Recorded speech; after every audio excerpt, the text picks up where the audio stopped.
Hello mga kapatid at nagkita-kita na naman tayo. So ako po ay magtuturo ngayon at patuloy nating ngunatain ang muling pagkabuhay ng Panginoon sa araw na ito. So ngayon ay Easter Sunday, no? So para sa mga nanonood sa mga ibang lugar, no? Ako po pala si Pastor Gilbert para po ah, magtuturo sa atin sa araw na ito. So sana ay mapagpala kayo sa ating pag-aaral ngayon. So sama-sama po tayong makinig at sama-sama rin tayo mapagpala ng Panginoon sa ating pag-aaralan ngayon. So bago siguro tayo magpatuloy, pakinggan muna natin tong awitin na ito para sa Panginoon. So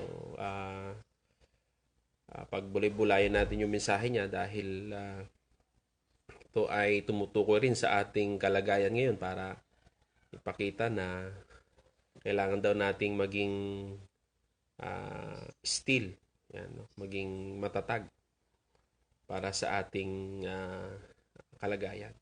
Kaya nga napakabuti ng Panginoon. So, awitin po natin. O, pakinggan po ninyo itong awitin na ito.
para po sa ating pag-uumpisa. So, purihin po ang Panginoon. Let us pray. Uh, Lord, salamat po sa pagkakataong ito at kami po ay sama-sama na makikinig ng iyong salita at pagbubulay-bulayan. Lord, saan man po naroon ang aking mga kapatid ngayon, nasa bahay po sila at anumang lugar, Panginoon, ang dalangin ko po, Diyos, kayo po ang patuloy na magbigay po sa kanila ng kalakasan, pag-iingat. At Lord, ikaw po ay sapat sa lahat ng aming pangangailangan. At salamat po, O Diyos, kayo po ang patuloy na aming sinasandigan. At Lord, ang Pasko ng Pagkabuhay o Easter Sunday, Lord, ang pagpapaalala sa amin na meron pong tagumpay sa gitna ng kamatayan. Kaya salamat po, Panginoon. Lahat pong ito ay aming hinihiling sa pangalan ni Jesus. Amen and amen. So, purihin po ang Panginoon. So, kayo ay pinagpala ng Panginoon. At yung iba ay siguro sa kanilang tahanan ay nandyan o natutulog pa hanggang ngayon. Ay medyo nakapahinga, no? So, purihin ng Panginoon, no? At sa sandaling panahon ay makinig tayo ng salita ng Diyos. At ang ating pamagat ng pag-aaralan natin ngayon ay lalo pa nating kilalanin si Kristo.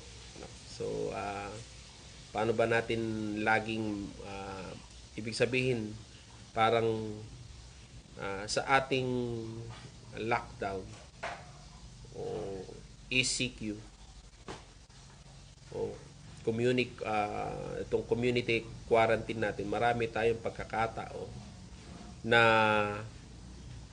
makilala ang Panginoon, no? sa buhay natin, no? So, ibig sabihin, maraming pagkakataon o marami tayong oras na po pwedeng gugulin para sa atin, no? So, sa kabila siguro ng mga national issues natin, mga problema sa ating bansa, muna natin, no? Mas tingnan muna natin kung ano yung provision ng Diyos para sa ating mga kapatid. Kasi kung problemahin natin yung 5,000, 8,000, no? Amen ba, no? So, na-stress ka kung sino bang magbibigay sa'yo, hindi ka nakasama sa listahan, initsipwera ka, no? Galit ka kay Digong, galit ka sa senador, o marami kang galit, mga kagawad, kapitan. So, kung ikaw bilang isang Kristiyano, no, ay dapat siyasatin natin puso. Ang goal natin ngayon is lalo pa nating makilala si Kristo. No? So, gaano mo na ba sa kakilala? So, sa bahay natin siguro, minsan, kapag ikaw ay nasa bahay, mas nakikilala mo yung mga kapamilya mo ngayon kaysa dati na hindi mo sila nakakasama. Hindi po ba? So, mas nakakakwentuhan mo sila. Marami kang time. You have many time sa iyong pamilya. So, napakahalaga, mga kapatid, na ikaw ay maging bahagi ng ating ng ganitong system. Pero ngayon, lalo ba nating makilala si Kristo sa buhay natin, no? So, dito basahin ko yung Pilipos chapter 3, verse 8 to 12. So, kung kayo ay may mga Bible dyan, no? So, pagkakataon natin para basahin. Kung meron kong cellphone dyan o meron kang Bible, basahin po natin, no? So, sabi niya rito ang Biblia, no? Nasanin.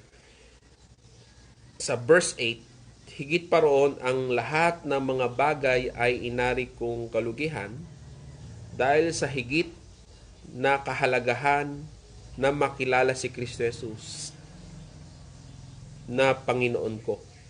Alang-alang sa Kanya'y Tiniis ko ang kalugihan ng lahat ng mga bagay at inari kong basura lamang upang makamit ko si Kristo.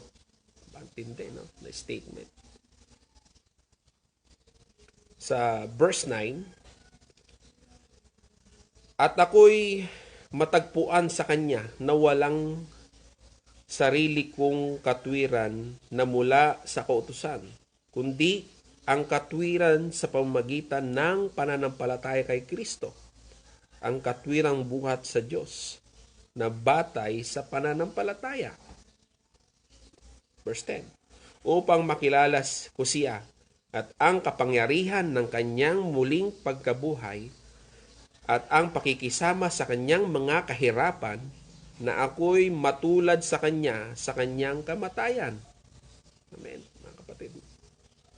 Upang aking makamit sa anumang paraan ang muling pagkabuhay mula sa mga patay. Tugtong pa natin yung verse 12, no? Hindi sa ito'y aking nakamtan na o ako'y sakdal na, kundi nagpapatuloy ako upang iyon ang aking maabot, kung paano ako ay inabot din ni Kristo Jesus. Tindi, no? So, ang Diyos po magpala sa pagkabasa ng kanyang salita. So, ilang bagay ang dapat nating makita sa panahon ng lockdown nito. No, ilang bagay. So, number 1 is makita natin ang kabutihan ng Diyos. Nakita mo ba yung kabutihan ng Diyos sa buhay mo? Nakita mo ba yung kabutihan ng Diyos? Wow, mabuti ng Diyos sa akin. Hindi niya ako pinabayaan. Sapat ako. Hindi ako nagkulang. Hallelujah. So, nakita mo ba yung kabutihan ng Diyos sa lockdown na ito? O nakita mo lang yung mga pagkukulang ng tao? Tingnan mo yung kabutihan ng Diyos. Tingnan mo yung mga bagay na mabuti na ginagawa sa iyo ng Diyos para hindi ka may stress sa buhay mo. Ano pa? No? Nakita mo ba yung kapangyarihan ng Diyos? Kapangyarihan ng Diyos. Ang kahinaan ng tao ay nakita natin ngayon na lahat, pati doktor nananalangin, ang tao nananawagan sa pananalangin. Ibig sabihin, nakita natin ang kapangyarihan ng Diyos. Makapangyarihan ng Diyos kaysa sa tao. No? At ano pa? Ang pagpapala ng Diyos. Wow. No? Pinagpala tayo ng Panginoon. Hindi siya nagkulang. Kung lagi mo lang makikita ang mga mali at hindi mo nakikita yung pagpapala ng Diyos, lagi kang problemado sa katawan mo. So para sa akin, tayo ay pinagpapala ng Diyos. Pinagpapala ka ng Panginoon. Tingnan mo yung sarili mo, pinagpala ka ng Diyos. At ano pa? Pasalamatan mo yung pamilya na binigay sa iyo ng Panginoon. May pamilya ka, nakasama mo ngayon. Salamat sa Diyos. At ano pa? Isa pang bagay, no? Ano man ang katayuan natin sa lipunan ngayon, lahat tayo pantay-pantay. Lahat tayo ay pwedeng pasukan ng coronavirus. Pwede tayong maapektuhan ng coronavirus. So, alam naman natin yung mga naapektuhan ng mga Prime Minister ng Great Britain, ang asawa ng Prime Minister ng Canada, ang mga senador, mga artista, mga mayayaman, nasa krus, lahat, marami na naapektado. Kaya, ibig sabihin sa katayuan natin sa buhay natin ngayon sa lipunan, walang mahirap, walang mayaman. Lahat tayo ay pwedeng apektado ng coronavirus. Okay? So, ano pa? Lahat tayo ay kailangan si Kristo. Bahagi mo yan. No? Lahat tayo ay kailangan si Kristo. Yung mga iba mas nang nakakalungkot nito, ang iba ay mas sinusubukan nila ang Diyos. Ang sabi ng iba, kung talagang makapangyarihan si Kristo, bakit hindi niya pagalingin ang mga may coronavirus? No? Bakit ngayon? Nasaan na yung asan yung himala niya? Asan yung pwede niyang gawing himala? So kung kayong tatanungin ko, nasan ba ang Diyos sa gitna ng coronavirus? Nagtago ba ang Diyos dahil baka ma-coronavirus rin siya? No? Bumibili siya ng mask, wala siyang mabili. So, hindi ganun. No? Ang Diyos ay nire-reset niya yung kaisipan ng tao na pinapakita niya kung gaano kahina ang tao. At ang pinapakita niya kung gaano natin kailangan ng Diyos. So lahat ng bagay na nasa atin ngayon ay pwede palang mawala. No? Pwede palang mawala. At pwedeng isa-isang banda lang ay biglang wala lang ng isang igla. So ngayon, ang tao ay maraming napagtanto sa kanilang buhay. So, dito sa verse 8, ang sabi niya rito is, higit sa paroon, ang lahat ng mga bagay ay inaari kong kalugihan dahil sa higit na kahalagahan na makilala ko si Kristo Jesus na Panginoon ko. Alang-alang sa Kanya'y tiniis ko ang kalugihan ng lahat ng mga bagay at inari kong basura lamang upang makamit ko si Kristo. O, tindi, no? So, kung ikaw ay Kristiyano, ikaw na yung pinakamapalad sa lahat dahil nasa iyo na si Kristo. No? Okay? Amen po ba? Hindi ka lugi sa daigdig na ito. Hindi ka lugi. At ang una mong makita is yung kahalagahan na nasa iyo si Kristo. Mahalaga pala, no? Na nasa iyo si Kristo. You are proud to be a Christian. At ano pa, dito sa verse 9, at ako'y matagpuan sa Kanya na walang sarili kong katwiran na mula sa kautusan, kundi ang katwiran sa pamagitan ng pananampalataya kay Kristo. So, ang katwiran pala natin ngayon, hindi dahil nasunod mo yung 10 utos na wala namang nakasunod, kundi ang righteousness natin ay nanggagaling sa Panginoon, sa pamagitan ng ating pananampalataya. Ikaw ay matuwid dahil sa katwiran ng Panginoon. At paano mo nakamit ang katwiran ng Panginoon? Nung tinanggap mo siya bilang Panginoon tagapagligtas ng iyong buhay.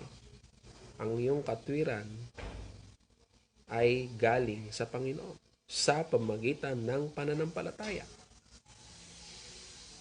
So, yan ang sinasabi sa verse 9.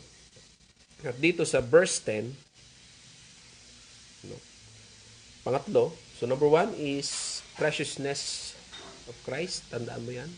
Dapat mo siyang makilala dahil ang Diyos na nasa iyo ay precious. Pangalawa, yung righteousness of God. Ang pangatlo, dito sa verse 10, upang makilala ko siya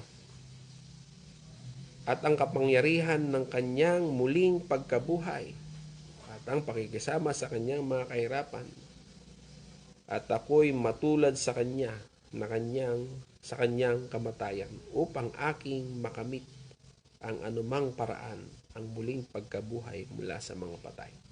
So, may tatlong bagay na binanggit dito sa pangatlo, no? So, ang dapat nating ipukol ngayon sa buhay natin is, number one is the power of resurrection, ang kapangyarihan ng muling pagkabuhay.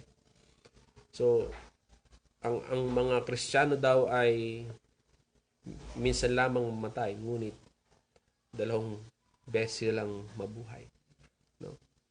So, ang tindi, no? So, ang buhay natin ngayon na binigay ng Diyos, at kung dumanas man tayo ng kamatayan, bubuhayin tayong muli ng Panginoon sa kanyang piling. Purihin ng Diyos. Ang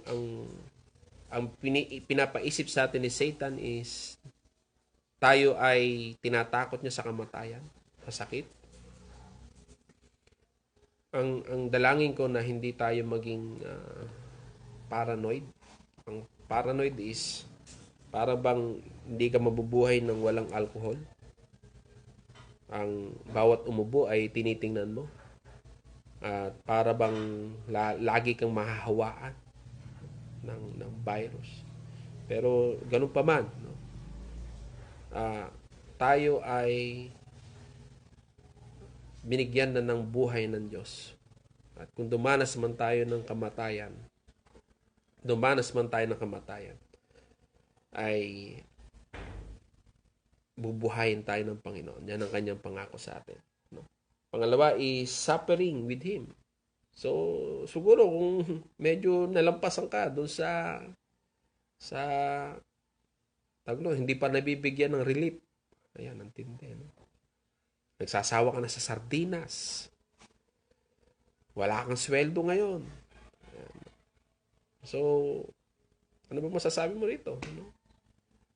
Sisisihin ba natin ang Diyos? Sisisihin ba natin ang... So, i-activate natin yung ating faith. I-activate mo yung faith mo.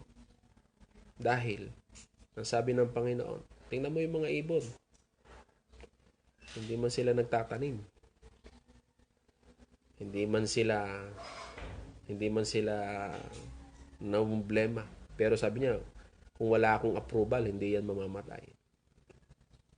So, ganun katindi. Higit daw tayo sa ibon. Higit ka na mas mahalaga sa mga ibon. So, ibig sabihin sa atin bilang mga Kristiyano, hayaan mo na kumilos ng mahimalang pagkilos ang Diyos sa buhay mo ngayon. Kasi ang Diyos natin ay buhay. Amen po ba? Ang Diyos natin ay buhay. Hindi siya nanatiling nakapako sa cross. Siya ay buhay. Buhay rin siya ngayon. Siya ay malayang kumikilos sa puso natin. Malayang kumikilos sa buhay natin, sa pamilya natin. Kaya ibig sabihin, ang suffering na naranasan natin ngayon, siguro medyo may automatic fasting tayo ngayon. Para makita mo, ganito pala yung magutom. Yung iba naman, talagang na-enjoy rin nila yung lockdown. No? Pero salamat sa Panginoon. No? Hindi tayo pagkukulangin ng Diyos. Yan ang maliwanag na pangako ng Panginoon. Kasi yung iba naman, no? Ang gusto nila, ang definition nila ng pagkain, laging Jollibee. O laging McDo. Sabi niya, kung ano yung makakain mo ngayon, yun na yung sapat para sa iyo. Puri ng Panginoon. Diba? So, ano pa? Sa kanyang kamatayan. So, una is kanyang kapangyarihan ng muling pagkabuhay. Pangalawa is sa kanyang suffering, sa kanyang paghirap. At pangatlo, yung kamatayan. So, yung pagkakataon na huwag mo buhayin yung dati mong pagkatao. Kasi, gawin mo ng lahat, huwag mo lang gutumin ng tao. Kapag nagutom ang tao, lumalabas yung kanyang pag-uugali. Minsan, ang tao kapag siya ay naboboring, kung wala siyang ginagawa, marami siyang napapansin. Marami siyang napapansin. Napapansin niya yung kanya, napapansin niya yung... So, kapag wala kang ginagawa, marami kang nakikitang mali. Pero subukan mo maging busy. Wala kang mapapansin. Maging abala ka sa buhay mo. Gawin mo yung dapat mong gawin. So, ibig sabihin, Ang kailangan is mamatay tayo sa ating pagkatao. Yung dating sarili natin. Tayo binago ng Diyos. At manatili na tayong i-check yung sarili natin. Check mo yung sarili mo. Gaano ka ba ka-perfectong tao? Napunuhay mo yung kapwa mo. Anong dapat mong gawin ngayon? Ang dapat mong gawin, manalangin ka. Magpasalamat ka. At tingnan mo yung kabutihan ng Diyos. Ngayon, kung titingnan mo lagi yung mga mali, marami tayong makikitang mali. Kasi hindi lahat ng tao ay perfecto. Okay? Taas mo yung kamay mo kung ikaw ay perfecto. Hindi tayo lahat. Magkakamali tayo lahat. Salamat sa righteousness ni Lord na binibigay niya sa atin. Dahil naging matuwid tayo sa Panginoon. At ang panghuli is yung resurrection na ibinigay sa atin ng Panginoon. So kung tayo man ay mamatay, yung muling pagkabuhay na pinangako sa atin ng Diyos, nakapiling ng Panginoon. So, purihin ng Panginoon. Sa langit, wala nang virus. Isa na lang gagawin natin doon, magpuri sa Panginoon at sumampalataya sa Kanya. So ngayon, na-test sa atin ngayon, ang church ay hindi siya building. Ang church ay yung pagsasama-sama ng mga tao. When 2 or 3 gathered in my name, herein in their needs. Ako ay nasa kanilang kalagitnaan. Kaya nagkakatipon-tipon kayo ngayon. Sa isang tahanan, sa bahay ninyo, kayo ay church. Kaya kung ano man yung naabot ng broadcast na ito, saan ka man naroroon, no? Kung nagkakatipon-tipon kayo dyan at nananalangin, kayo ay church. Hindi na ba natin kailangan ng building? Kailangan natin ng building. Kasi kailangan natin paglagakan ng mga kailangan natin gamitin sa pagsamba sa Panginoon. Pero hindi yun ang church. Ang church ay kung ano yung laman ng tao. So, ang tanong, makakaligtan na ba nila magsimba pagkatapos nito? Dahil nasanay na sila sa online? Ang taong o ang Kristiyanong naka-ugat sa Panginoon ay hindi makakaligtaan ng pagtitipon. Kasi nandyan na sa kanyang puso yan. Kasama na yan sa kanyang sistema. Maliban na lang kung talagang wala yan sa sistema niya, makakaligtaan yan. Pero ang sistema niya, kahit ilang panahon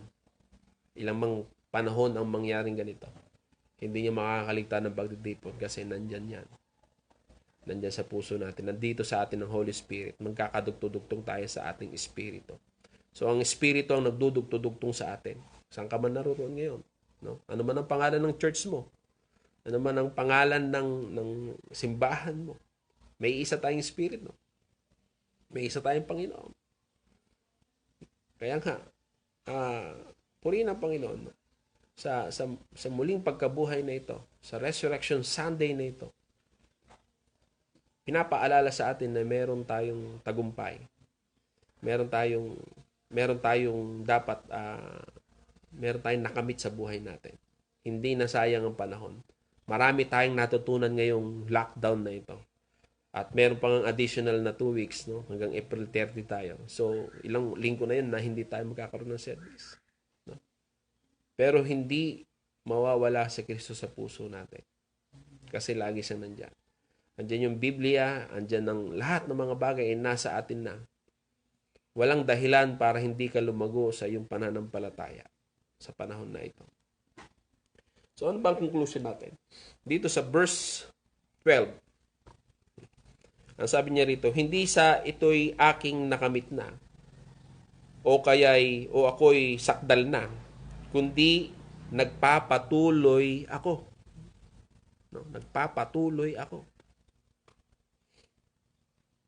Nagpapatuloy ako upang iyon ay aking maabot. So, ibig sabihin, ano bang goal natin? Tuloy lang tayo. Gusto mong lumago, gusto mong magbasa ng Bible, gusto mong manalangin, it's time to pray, it's time to fast. Sama mo sa panalangin yung mga pastor mo. So maraming mga pastor po ngayon ay nakakalungkot man, may mga pamilya sila. Pero wala po silang, kasama po sila sa mga nagkakaroon rin sa pero niniwala ko hindi sila pababayaan ng Diyos. Magpapadala ang Diyos para sa kanila. Kasi ang Diyos na pinaglilingkuran nila ay buhay. Hindi ang taong tumawag sa kanila, ang Diyos ang tumawag sa kanila. At hihipuin ng Diyos yung mga taong ipapadala niya para mapunan ng pangailangan. So, mga pastor nating nakikinig, nako, mga pastor, hindi tayo pababayaan ng Panginoon. Ano man ang mangyari, siya pa rin ang ating paglilingkuran sa buhay natin. So, So, sabi niya, hindi ko sinasabi o hindi sa ito'y aking nakamit na o ako'y sakdal na, kundi nagpapatuloy ako upang iyon ay aking maabot kung paanong ako ay inabot din ni Kristo Jesus. Wow! So, si Kristo Jesus pala ang umabot sa atin. Inaabot ka ngayon. Inaabot ka. Kapatid, mga kamanggagawa, inaabot po tayo ng Panginoon. Maraming mga fake news ngayon. No? Mamaya, may magpadala sa'yo ng text. Siyasatin muna natin. Pag-aralan. Pero hindi tayo aasa sa tao. Aasa tayo sa Diyos. Sa Diyos na nagbibigay sa atin ng lahat ng pangangailangan. At masasabi kong hindi ako magkukulang. Hindi ako makikipag-away. Hindi sasama ang loob ko sa mga bagay. Kundi ang gagawin ko, mananalangin ako. Magpipray. Mananalangin ako sa mga pangangailangan ko. Sapagkat ang Diyos ang nagbibigay sa akin ng pangangailangan. Ang pamahalaan ko minsan ay maraming pagkukulang sa atin. Pero kung lagi tayong magtatampo sa pamahalaan, kawawa naman tayo. Wala na nga tayo makain. May tampo ka pa. Kahit siguro pinakamasarap na ulam, kung ikaw ay may tampo, hindi ka mag-i-enjoy sa iyong pagkain. Pero kung ikaw ay masaya, at kahit anuman siguro ang nasa iyong hapag, ikaw ay masaya. Dahil ikaw ay punong-puno ng kagalakan. So, purihin ang Panginoon. So nawa, o sana, mayroon po tayong natutunan sa araw na ito. Ibahagi mo ang salita ng Diyos. Magpatuloy po tayo sa pananampalataya.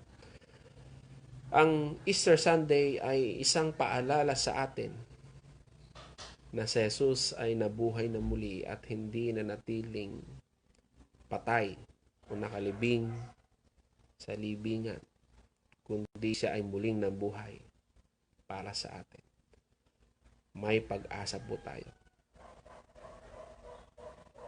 May pag-asa po tayong lahat. So, purihin ng Panginoon at sa muli po nating pagkikita at muli po yung pakikinig ng FB Live, i-share nyo po ito. Ibahagi nyo po. At marami pa pong mapagpala sa mensaheng ito. Ang Diyos lamang po ang mapupurihan, mag-glorify. Wala na pong ibang pangalan. Maibabaan niya po yung kanyang lingkod. So lahat po tayo ay inanyayahan ko pong manalangin. Let us bow our head and pray. Lord, salamat po sa pagkakataong ito. At dinadalangin ko po yung mga naka-live po ngayon. Pagpalain niyo po sila. Dalangin ko po, Diyos, ingatan niyo po sila. I-provide niyo po yung kanilang pangailangan. Salamat po sa pagpapaalala mo po sa amin na ikaw po ay buhay at ikaw po ang may control ng aming sitwasyon. Lord, marami na pong bansa ang naapektuhan ng coronavirus. Pero dalangin ko po, Panginoon, makarecover po kami. Ilayo niyo po kami sa economic recession. Ang dalangin ko po, Diyos, makarecover po kami economically, spiritually. And Lord, palakasin niyo po kami at proteksyonan. Lahat po ito ay aming hinihiling sa pangalan ni Jesus. Amen. Pagpalain kayo ng Panginoon.